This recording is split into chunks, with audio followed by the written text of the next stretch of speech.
What's going on, y'all? What it is. So let's go ahead and slide on this topic. And I know that the whole internet is broken right now with this information surrounding Diddy and Cassie suing him for, violating her privacy, violating her space, actually, and the things that she went through and how he tortured her to the 10th power. It's just sickening. If you read the court documents of this filing of this lawsuit, you will see that this man is nothing more and nothing less than a monster. Now, there's so many explosive details within this lawsuit, a 35-page lawsuit to be exact, and I'm not going to read all of this at all. I'm just going to talk about it from the top of my dome. But when I read the part about the freak offs, it's really crazy. I mean, from Puffy keeping the hotel rooms stocked with Astroglide, that weak, cheap Walmart lube and baby oil and things of that nature, and the things that he made Cassie do. Like, this dude needs to be put under the ground, you know what I'm saying? And then also the fact that Diddy was infatuated with BBC. You guys can read between the lines and understand what I'm saying. And basically telling her, while she's committing these acts that Puffy is making her do with these men, hey, you like that BBC, don't you? You like it, grab it, and things of that nature. Then on top of that, for this dude to have the unmitigated gall, the absolute nerve to sometimes present Cassie with gifts during these freak off sessions. How crazy and how sick and demented you have to be to do that to that lady, to that young woman at that particular time. Just imagine Cassie already in a precarious situation, being told to do something with some dudes that she don't even know, right? She's already humiliated to the 10th power. And in the midst of this freak off session, Diddy must have seen something that he liked that you did intimately with one of these guys that you don't know. He walks in the middle of it, presents you with a high-end bag, a designer bag, or some ice or whatever the case may be, to basically thank you for your services. How sick is that? Then on top of that, there was an incident that took place at a hotel. I can't remember if it was Miami or Los Angeles, but anyway, Diddy was drunk out of his mind, right? Snatched up one of Cassie's friends and started dangling her off the balcony of the 17th floor. Now, one of the things in this lawsuit that came across weird to me is the fact that she talked about an incident where they was at this function and she kind of drifted off and started talking to another music manager about, her career. She was trying to move forth and things of that nature. Now, you're at this party with Diddy. Diddy is already considered a music mogul, right? And then you proceed to come back and tell him about the conversation that you had with this music manager, and somehow you thought that he would be okay with that. This dude already showed you who he was. He took you away from Ryan Leslie, scared him and punked him out of the game, and then he allegedly blew up Kid Cudi's car for having some type of intimate interest in you, and you thought it was okay to go talk to another music manager. And then after that, he put paws on you and been boxing you and decking you way before the night of that particular incident. Come on now, because in my mind, you had to be well aware that you were dealing with a sick demon. Now, guys, there was a video from back in the days where Diddy and Cassie appeared on this recording. I believe Diddy was recording this actual video, and it was just a weird video. What you got to say now? What you got to say now? You ain't got shit to say. When you put your girl on the snap, baby, shit getting weird. Come on, baby, it's hot outside. You fucking wrapped up in that blanket. Let's go jog on the beach. Now, did y'all see that odd and weird behavior, especially on the part of Cassie in the covers, hiding, rolling around on the floor and things of that nature? In my mind and in my estimation, she was high. She was high. She was out of her mind. Let's just keep it all the way real.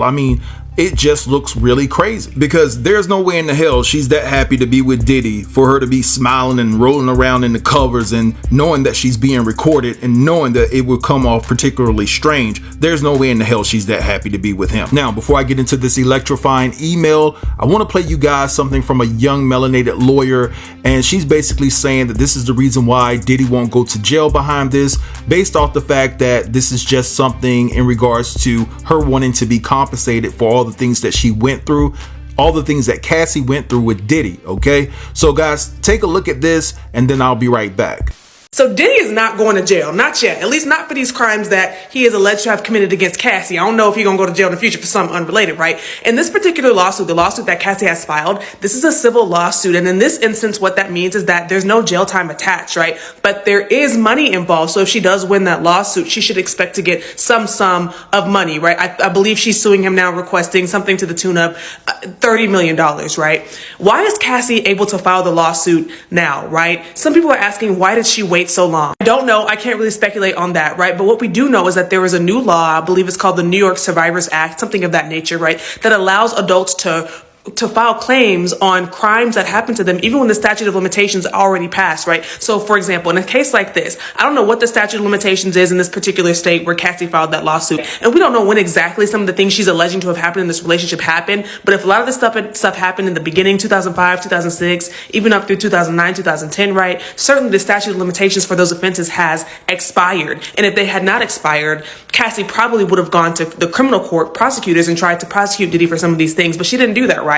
So that leads us to believe that the statute of limitations for criminal cases, for jail times in this particular case, has expired. And so she's gone the civil right, trying to recoup money for, the harm that she has said that she suffered at the hands of Diddy. So, I do think that this case is going to probably proceed to trial. We see that's the trend nowadays, especially if you look at, I think it started probably with Johnny Depp. We saw it also with that Tory Lanez, that I was going to say something nasty, real mean and nasty, but I'm going to say Tory Lanez. We saw it with him as well. So we see this trend of these men, fighting the case to the end and going to trial. Whereas back in the day, you might have seen some people settle these cases so as not to ruin their career. I think I did read something that said that Diddy might have tried to settle the case prior to Cassie filing suit. I'm sure that her team was in discussions with his team, but I don't know, right? She didn't accept it. And if that's true, that he tried to give her some money, she didn't accept it. That does, I think, lend a lot of credence, a lot of people would say, to her claims, because she rejected that money and decided to file this lawsuit instead. So we'll see how this progresses. All right, so you guys just heard that. Now, me personally, just listening to that is so disheartening and so disappointing at the same time, because it just seems like every accusation against Diddy, it just doesn't stick. So at the end of the day, it does seem like Cassie is just going after the money grab, because honestly, there's no other option. And so any type of prosecution leading to jail time for Diddy, that's not going to happen in this particular case, because, it's been voided, right? So, but this is the thing. I want to go ahead and get into this email. Before I read this email, I really trust this email because I actually talked to this particular individual, right? This individual is in the music game, has been in the music game for quite some time. Now, with that said, I'm still going to protect the integrity of my platform and say that this information that I'm about to convey to you is alleged, right? But I do trust this information with my life.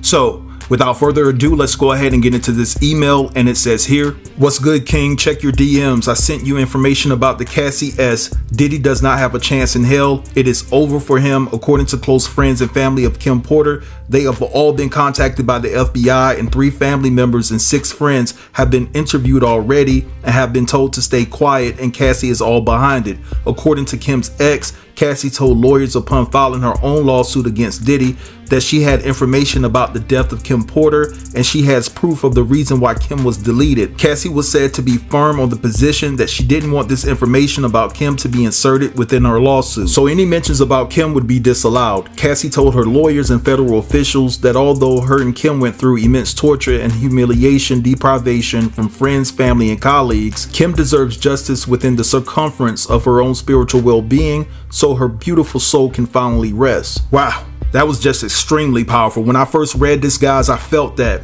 I really did. And talking to somebody that is tied to this situation, they felt it too. But anyway, moving along. Cassie also says that even though her and Kim were cordial, it wasn't until the early part of 2018 when Kim actually reached out to her and started asking her questions about her relationship with Diddy.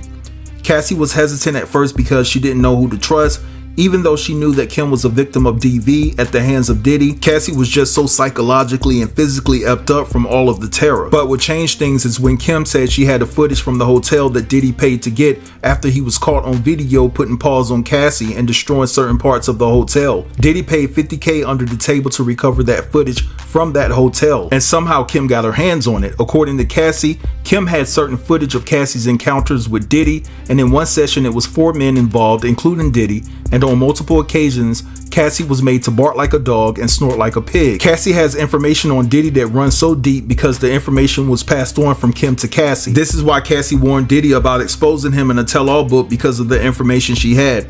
But Cassie felt that a good portion of the information was not her story to tell, and she felt like all of Kim's past with Diddy should be exposed in a different lane, so that Kim's story wouldn't be intertwined with hers, because everybody should be able, I believe that's what he meant, should be able to tell their truth, whether they're dead or alive. And Kim has a whole Bible, so to speak, of receipts about her volatile past with Diddy. Cassie says she is fortunate to be alive to tell her story, but unfortunately Kim is not. But she will make sure that Kim's story gets told and that Kim finally gets justice. Cassie also says that she wished she was as strong as Kim, because Kim fought back and poked Diddy on multiple occasions for physically putting paws on her. Also, Kim's family have been given the green light to take the muzzles off, so to speak, and has been assured that no NDA that was signed previously to buy their silence will not affect them moving forward. Alright, so you guys just heard that. Now, like I said previously, I'm very confident about this email. I do stand behind the premise that this information is all alleged, just to protect the integrity of my platform. But one of the main reasons why I trust this information in particular is because after I got this email, I started looking through the lawsuit and I found a reference of a $50,000 payment that was made on the part of Diddy to obtain the video footage from the hotel where he was actually putting paws on Cassie. So this is actually factual information. And what do you know? Somehow Kim got her hands on it, right? So Kim had a lot of stuff on Diddy. Kim had a lot of footage. Kim had a lot of recordings. Kim had a lot of receipts on Diddy. And so it's not above the realm of possibility. As a matter of fact, I feel that Diddy has something to do with Kim Porter's passing. But anyway, I'm gonna let this go right here. I want you guys to drop down in the comments and let me know what you think about this whole particular situation. Don't forget to like, comment, share, and subscribe. And until next time, peace.